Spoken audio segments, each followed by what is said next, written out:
So we want to finish up our discussion and study of the primeval age. The primeval age will be chapters 1 through 11 of Genesis. And we said we take most of our time in this primeval age. And we have. We went very slowly through chapters 1 through 3 and tried to pick up the pace a little bit beyond that. But for the most part, we spent quite a bit of time in these first 11 chapters. After this, we're going to go very quickly. We're not going to do a verse-by-verse study of the rest of Genesis. We're going to look at chapters 12 through 50 as more as looking at the characters that are emphasized and the characteristics and the lives that they lived, Abraham, Isaac, Jacob, and Joseph. So we'll look at the rest of the book in that manner, in that fashion. But as we finish this primeval age, there's 3 points that we really want to try to get a better understanding of, and at least a deeper look into the curse of Canaan, which is the end of chapter 9, the table of nations, which is predominantly chapter 10, although there is some continuation in chapter 11. And sandwiched between chapter 10 and the end of chapter 11 is, of course, the Tower of Babel. And so we want to spend our time looking at this. If we go to chapter 9, the end of chapter 9.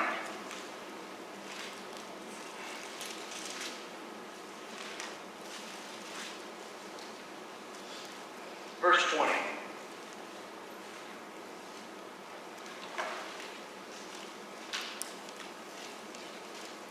Then Noah began farming and planted a vineyard. He drank of the wine and became drunk, and covered himself inside his tent. Ham, the father of Canaan, saw the kindness of his father, the nakedness of his father, that's not the same thing as kindness, the nakedness of his father, and told his 2 brothers outside. But Shem and Japheth took a garment and laid it upon their shoulders and walked backwards, and covered the nakedness of their father, and their faces were turned away, so they did not see their father's nakedness. And when Noah awoke from his wine, he knew what his youngest son had done. And so he said, "Cursed be Canaan, as a servant of servants he shall be to his brothers." He also blessed the Lord and the God of Shem, and let Canaan be his servant, and may God enlarge Japheth, and let him dwell in the tents of Shem, and let Canaan be his servant. Noah lived 350 years after the flood. So all the days of Noah were 950 years after he died. So a few points that come up, obviously, here in this passage, is the drunkenness of Noah. There's Noah, he's drunk and he's naked. And the fact that he was a farmer follows the lineage of his, great-grandfather, whatever number that is, from Adam. Adam was to toil in the soil, and so here is Noah doing the same thing after the flood. He plants a vineyard, and he drinks of the vineyard, and he gets drunk. So, I already said that, okay. So, let's notice,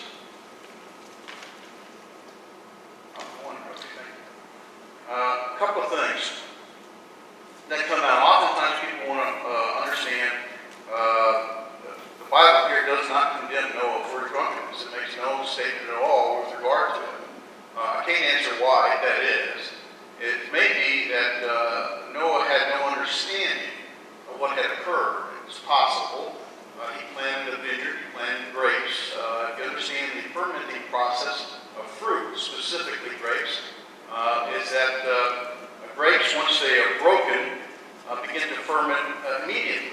And over a couple of days, they can turn to at least some degree, a mild degree of alcohol. Over a period of time, weeks and months, they'll turn into a much stronger degree of alcohol.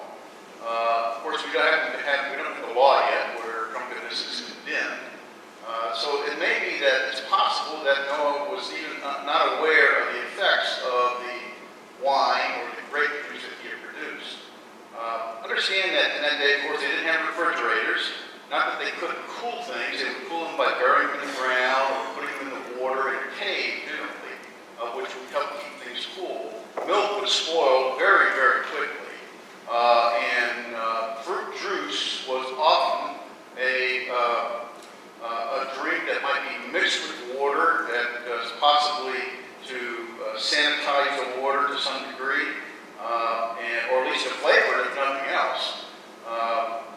But ultimately, it seems that the fermentation process was a natural process. Today, fermentation of alcohol, of grapes, is not a natural process. They use catalysts to inject into the wine, the fruit, to make it, to expedite the process so it doesn't take weeks or months, it's very quickly, and it also increases the alcohol content. Here's the point, that wine today is not the same as wine in Jesus' day nor in Noah's day. A natural process would take one longer, and two, they often mixed wine with water. Anywhere from 20 parts to 1 part wine, 20 parts water. The most common, especially in Jesus' day, would be 3 parts water and 1 part wine. That's equivalent to a 12-ounce glass of water, 12-ounce glass, which would be 3 ounces of wine and 9 ounces of water. 1 martini today would be equivalent to 11 glasses of wine. That's a lot of drink before you can finally get the effects of 1 martini. So the point is that today, wine is not the same as it is in that day. Where do you get all this information about the fermentation and how much and all of this? I really want to know. There's several books I can recommend that have history with regard to the process of making the wine and the alcohol content of that day. We can duplicate it today, so it's not something that's not unknown. Well, I know that because I have relatives who make wine Sure. for years. Sure, my father has made But wine. some of this stuff, when you have a break the skin, it rots right off. But it doesn't necessarily hurt it. You still have to go through that process to get it. You have to go to a process of crushing the grape to extract the juice. It's the juice that is retained. The grape material itself is cast away or eaten of some sort. There are some materials that we can duplicate the process today, so it can well be recognized how much alcohol content, and there's history written about how they in fact fermented or how they would mix the wine, the grape juice with the water and these kind of things. So the thing that I think is important for us to remember with regard to alcohol, I'll tell you my opinion, okay, is number one, God doesn't condemn someone who has a glass of wine. However, understand that wine today is not the same as wine in ancient days. God does condemn drunkenness. God also emphasizes that his people are to be apart from the world and separate from the world. We see even examples in Leviticus, look it up here, I've got it written here. Leviticus 10 verse 9, where the priests who were to serve in the tabernacle were to be set apart and different, and that they were not, in Leviticus 10 verse 9, they were not to drink wine or intoxicating drink, you nor your sons with you, when you go into the tabernacle meeting, lest you die. It shall be a statute forever for your generation. God's chosen people to serve him were held to a higher standard lest they die. And a Nazarite vow was to avoid contact with dead, to avoid cutting their hair, and all contact with wine. And any product of the vine, number 6 verse 28. Although it does say, number 6 verse 20, that at the end of the vow they could take wine. I'll emphasize again, wine that day is not the same today. There are different uses of it. Today we take it to relax. Well, I'm going to get over it. But anyway, the point is that God sets his people apart from the world. I don't take an ounce of alcohol for a simple reason. I don't want to be a stumbling block lot to somebody else. I don't want them to, whether it be the cashier at the store, whether it be someone else that comes to my home, a family member, I don't want them to see me as it's okay for me, so it must be okay for them, and I become that stumbling block for them, and they have a different view or perspective or things and type of thing. The point is that even in Proverbs 31, verse 4 through 5, King Lemuel spoke of wine and all intoxicating drink were not for kings or for princes, lest they forget the law and pervert justice, which they were held to upkeep. God sets apart his people from the world. To be set apart from the world means we're not to do the same as the world. And so there is a strong reason for us to avoid any alcoholic content and the dangers associated with it. All of us know somebody in our families or nearby that has to deal with the dangers of alcohol, either because of a loss of life or injuries or because of alcoholism or other things. There's plenty of reason for us to avoid alcohol. And so the Bible condemns drunkenness. And the Bible says God's people are to be set apart from the world. And there's plenty of examples in our Bible to show us that God holds us to a different standard. And as he held his Levite priests, we're to come into his presence in a different standard. As he held those who hold a Ninevite or a Nazarite vow, and those who are to hold a leadership role are held to a different standard. God's people are held to a different standard. So I don't want to get into a long discussion with that. We could talk more if it's important. But the point being is that Noah partake of what he had planted. Whether he understood the impact, I don't know. I have no idea. It's possible he did not, but it's possible he took some and enjoyed it and took more, and that led to his drunken state. Here's the key with Noah. He's not condemned in this passage for his drunkenness. The issue is really about Canaan and Ham. What happens when Ham sees his father in the naked state? In the privacy of his tent, Ham comes in, sees his father undressed. What is the result of this? Ham's cursed. But it's not really Ham. It's his son, his youngest son, Canaan, is cursed. The significance of this is to consider who these events are being told to. Joshua and the people of Israel are going to cross into where? The land of Canaan. Who's being cursed? Canaan and his family, all his descendants. We're going to look in a minute at an organ or a chart of Canaan's descendants, which includes the Amorites, the Hittites, and on and on. And so it's these people that are being cursed, and the people getting ready to cross over to take the land are taking the land from people who've been cursed. That's the significance. If you're the ones crossing over, for us, it's a great understanding that God is giving this land to people, his people, from people that are set against God. It seems that Canaan is cursed because he exhibits some of the same characteristics as Ham. Now that's a speculation. Why did he pick up Canaan? Why not some of the other grandkids? Why not Ham himself? Notice God didn't curse Noah did. It's a prophetic curse. Noah curses his grandson. Why did he curse Ham?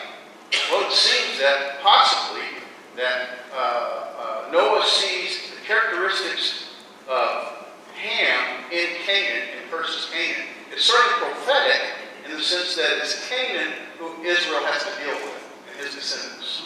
And that's the reason Canaan is even mentioned in the passage. It's because Israel is going into the land of Canaan. Consider for a moment the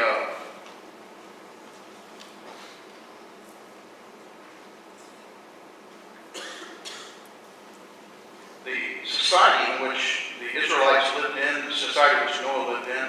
We live in a society that is focused, our right and wrong is built around the concept of guilt and innocence.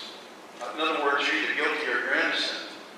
Shame certainly plays a role in our lives, but generally speaking, the basis for our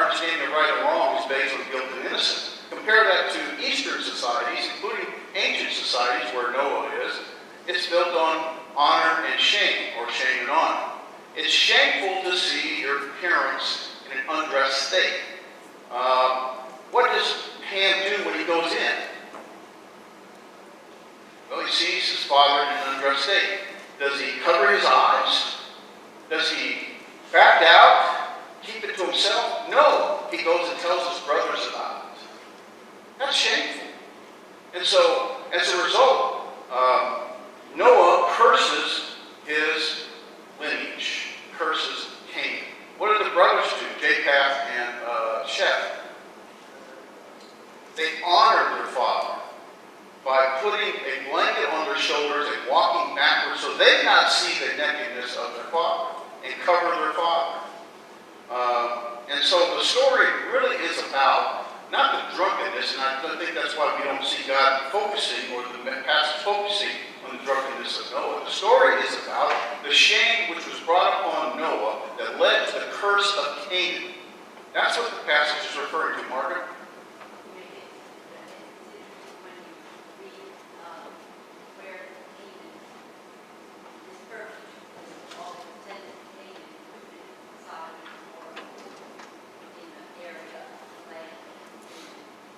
Okay, I'm going to get to that in just a moment. Okay, matter of fact, I think it's coming up next. So that leads us to what's often referred to as the Table of Nations. Now understand, chapter 10 is sandwiched in between, or chapter 10, sandwiched in between chapter 10 and the end of chapter 11 is going to be the Tower of Babel.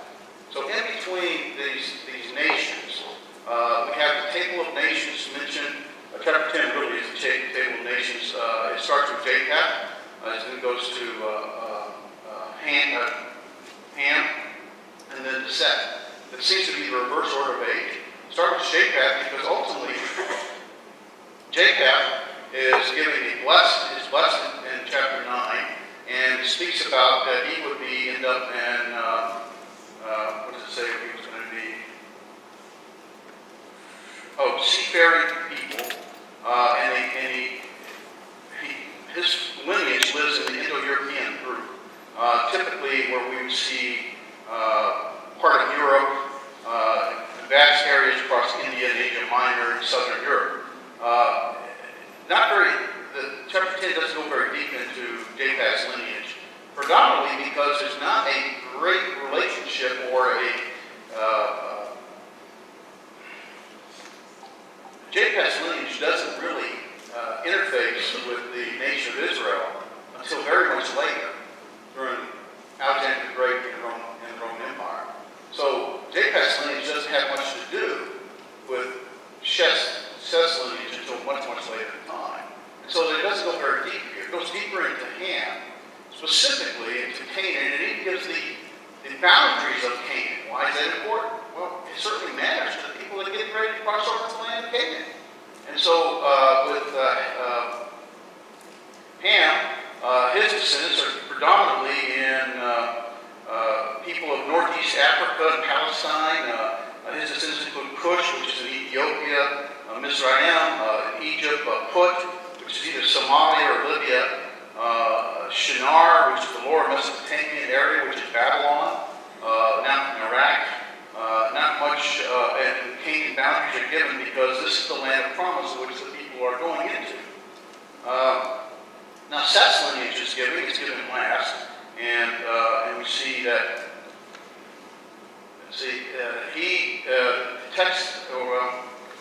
my point here, his lineage were nomads. Who else was a nomad that comes to chapter 12? Abraham, right? And so actually from Seth's lineage is Abraham.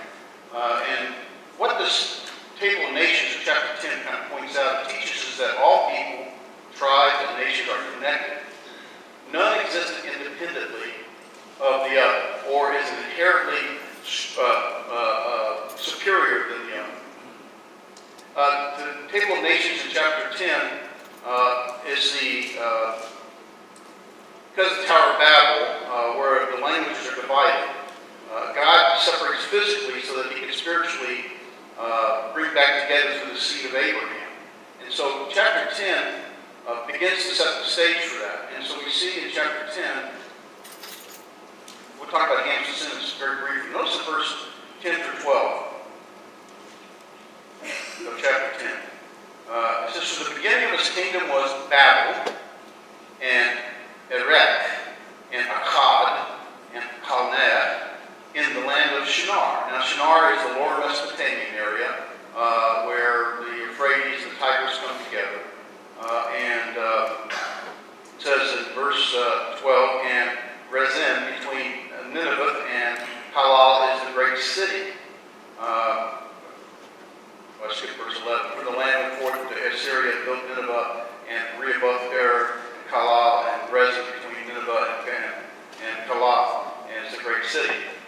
It's speaking of a man named Nimrod, who becomes the first city-state builder and the first empire builder. Nimrod becomes an empire. And he's the empire that becomes Babylon. And so it's specifically referenced here. We see in Canaan's lineage, Sidon, the Hittites, the Jebusites, the Amorites, the Girgashites, the Hivites, and on down the line. These are the people of which the Israelites would have to defeat in order to take the land of Canaan.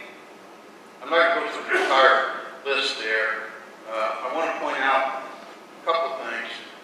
In Shem's descendants, there's of course Shem and his family, and through one of his sons, Apharakst, Shelah, and Eber, is the son Peleg.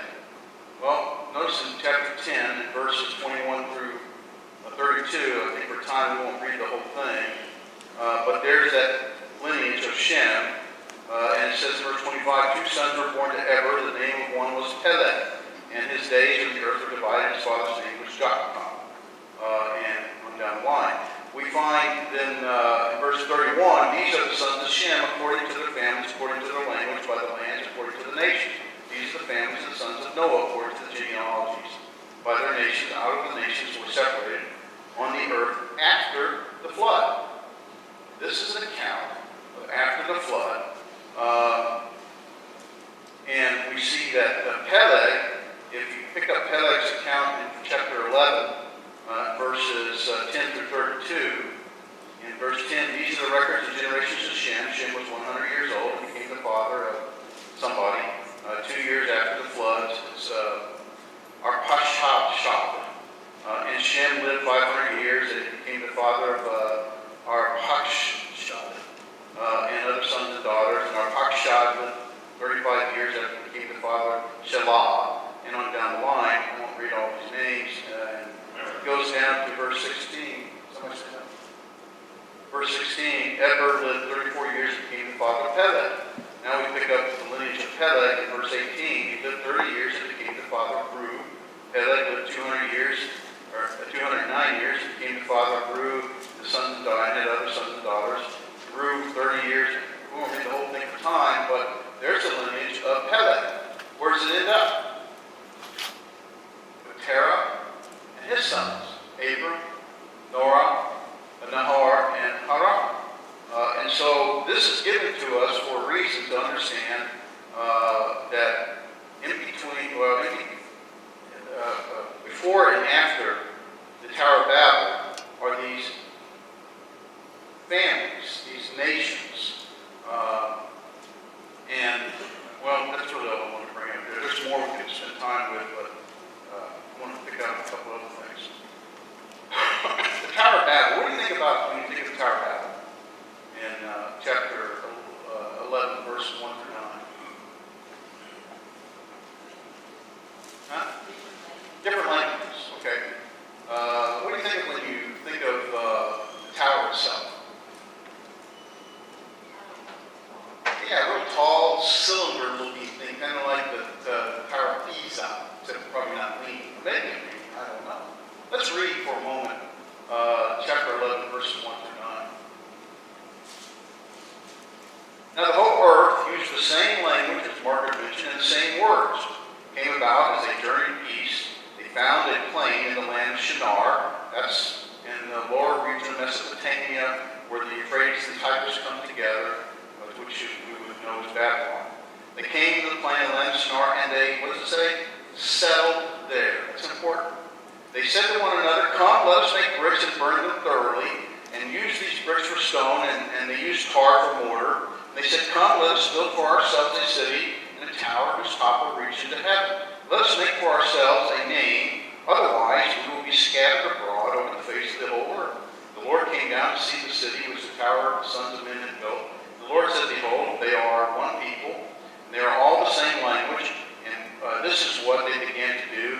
Now nothing which they purpose to do will be impossible for them. Come, let us go down and confuse their language, so that they will not understand one another's speech." So the Lord scattered them abroad from over the face of the earth, the whole earth, and they stopped building the city. There its name was called Babel, Babel, because there the Lord confused the languages on the whole earth, and from there the Lord scattered them abroad over the face of the whole earth. Lots of, I don't say misconceptions, but views.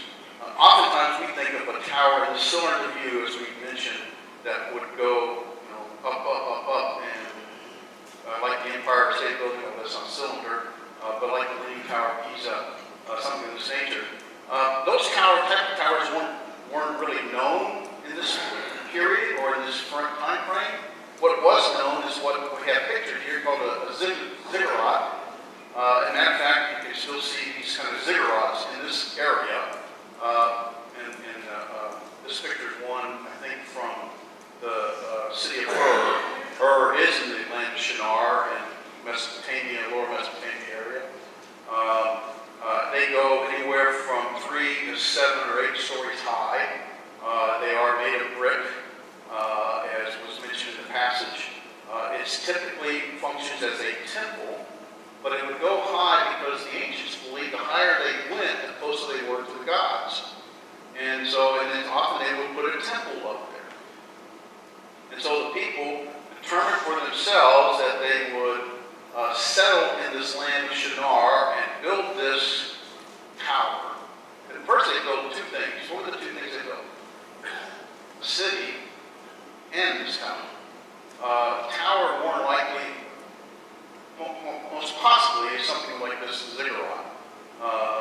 Lots of stairs and type of thing. So there was, and as Margaret mentioned, my allergies are bothering me, so I'm having trouble with reading. As Margaret mentioned, as a result of this, God came down and confused the languages. We'll talk in a moment about that. But I want to point out a couple things. There's an ancient tablet dating back to the time of Abraham, and it says the whole universe, the people in unison, in Enlil, which is a Mesopotamian god, to Enlil, in one tongue gave praise. The reference being is that all had the same language. So there is some historical record that confirms what the Bible is saying, is that all had one language. Go back to chapter 10 for a moment. Notice in verse 5, we're speaking about the sons of Jacob. Verse 5, these the coastlands of the nations were separated into lands, every one according to their language, according to their families into the nations. Go to verse 20. Speaking of, it says there, these are the sons of Ham, according to their families, according to their language, by the lands of their nations. Verse 31, these are the sons of Shem, according to their families, according to their languages, by their lands, according to the nations.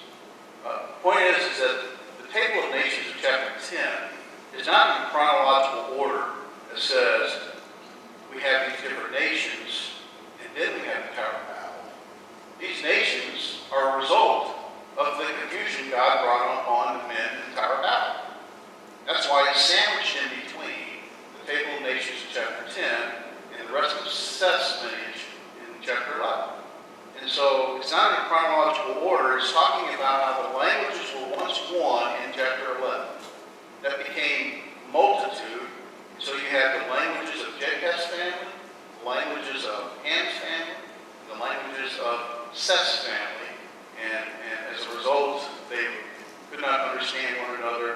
What happens when you can't understand one another?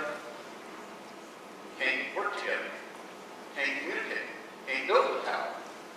And so he stopped that. It says in verse 11, the whole earth used the same, chapter 11, verse 1. The whole earth used the same language and the same words, verse 2. And they came about, they journeyed east, and they found a plain in the land of Shinar, and they settled there. What is wrong with settling in the land of Shinar, which is Mesopotamia, or Mesopotamia? God told them to populate the whole earth. I'm sorry? God told them to populate the whole earth. God told them in chapter 1 and verse 28, chapter 9 and verse 1, to be fruitful and multiply and fill the earth. And notice they understood the command because they themselves said in verse 4, they said, "Come, let us build for ourselves a city and a tower whose top will reach into heaven. And let us make for ourselves a name, otherwise we will be scattered abroad over the face of the whole earth." They clearly understood that they were to scatter. But to settle in an area, to build a city, and to build a tower, stop that scattering. They determined upon themselves that it was better for them to be together in one area, in one city, and to build a large tower, rather than to obey God's command. Sherry? We think the tower now, we think of the creation of the languages, but the key is here in verse 4, where it says, "Come, let us build ourselves a city and towers, let us make a name for ourselves." Their duty and honor itself, Right. not God. And that's where God had a problem. They were duty to honor themselves, because their name is not his. Yeah, that's my next point. So, thank you. One of my next points, anyway. So, let me ask you a question. They were going to build a city. What's wrong with building a city, other than God told them to scatter? At some point, they're going to reach a point, they can't scatter for the rest of their lives, reach a point where they can build a city. What's wrong with building a city? Nothing's wrong with building a city. What was wrong with building this city was the timing of it. God told them to scatter. And instead, they stopped and built this city. Oftentimes, the issue is not what we do, but the timing of when we do it. Or the purpose of it, thank you. There's nothing wrong with gathering sticks. But a man who gathered a stick on the Sabbath was killed in Numbers 15, verses 32 through 36. Nothing wrong with gathering sticks, but he was commanded not to do work on the Sabbath. And he did, and instead of preparing for the Sabbath day, he was unprepared, and he went out and did what God had commanded him not to do on the Sabbath day. What's wrong with going fishing? What's wrong with playing golf? What's wrong with running a race or any other activity on Sunday or any day? Nothing. But on Sunday morning, what's wrong? We have prioritized something else over God. A friend of mine today posted on Facebook this morning how he's going to run this marathon race coming up. He ran the Boston Marathon quite well, which is on a Monday, if I remember right. But this race is on Sunday. And every morning we all drive to church. What do we see outside? Especially when it's nice weather. People jogging, riding their bikes, enjoying it. Oftentimes people schedule their tea time on Sunday morning because us Christians aren't there. Oftentimes people will go fishing because it's quiet and they get away and enjoy themselves. There's nothing wrong with these events in themselves, but the timing of it and the purpose of it is what separates them from pleasing God. God is not pleased with those who find reason. Now, things occur sometimes and you're unable to come to worship or to gather together. Hebrews 10:25. To gather together as opportunity has made available to us. There are reasons oftentimes we cannot. But when we have the opportunity and we choose not to, God is not pleased. And so people building a city in itself is not bad. It's the fact that they chose to build it, and the purpose of it, they chose to build it and contrary to what God's command was, to scatter. And as Sherry mentioned for us, what's wrong with making a name for yourself?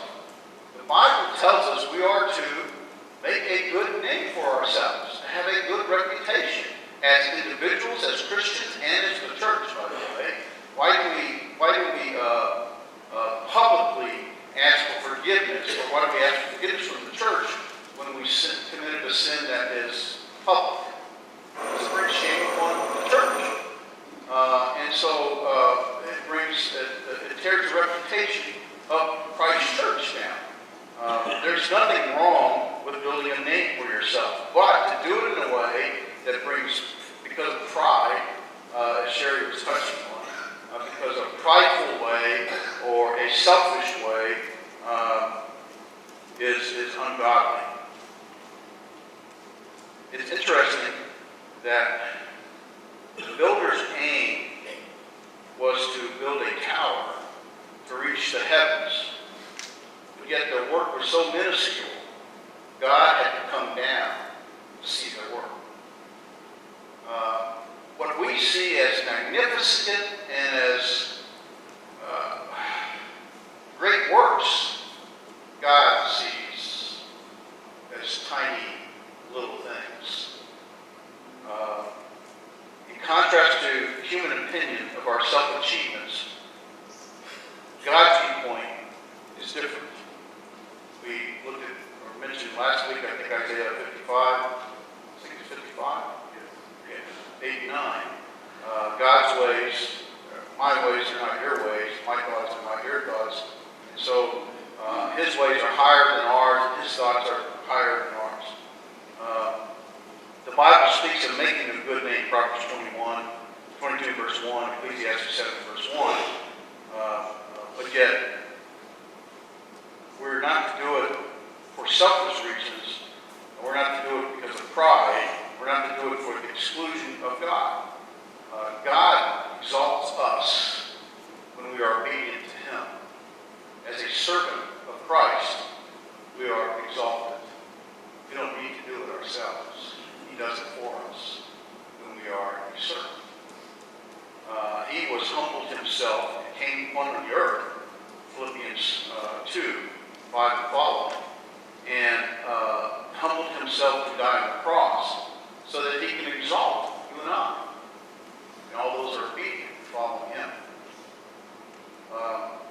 It's interesting, God didn't come down to confuse the languages. What other place, and so that the people would obey his command, which was to, as Russ brought it out, to scatter the land.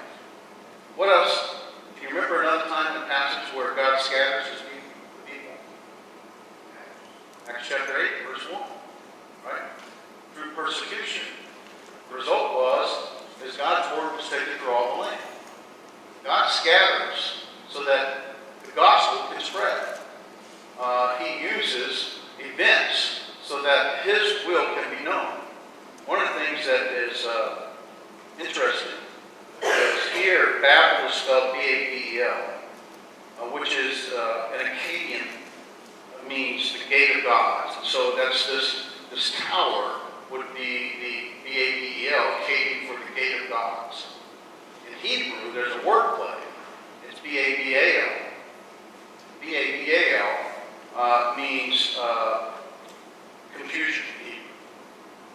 So the Hebrew here is using this wordplay on Babel with Babel to say the gate of gods brought confusion. And then people building to the gate of gods brought confusion. And another interesting thing to recognize is this Babel is Babylon. B-A-B-A-L is the Hebrew word for Babylon. Confusion. And so this is the Babylon that brought persecution and oppression upon the Israelite nation. There was a time when humanity enjoyed a unity of purpose, in work, and in language, but their unity turned into a selfish pride, a selfish unity to do for their purpose, as Tim mentioned, and not for God's purpose. And God desires unity, but that unity in God is not founded in our culture or our social state, but in His Son. You find unity, God's plan is unity in His Son. Not in culture, not in the United States of America, not that we can't be united in things, But oftentimes, we're more divided than we are united in things, and in countries, and in states, and in localities. We are united, though, in His Son. And that was always God's plan. In the larger scheme of God's purpose, the scattering was an act of gracious intervention to ensure that humanity would eventually attain the promised blessing to Abraham, which we're going to get to next week in chapter 12. Chapter 12, verses 1 through 3.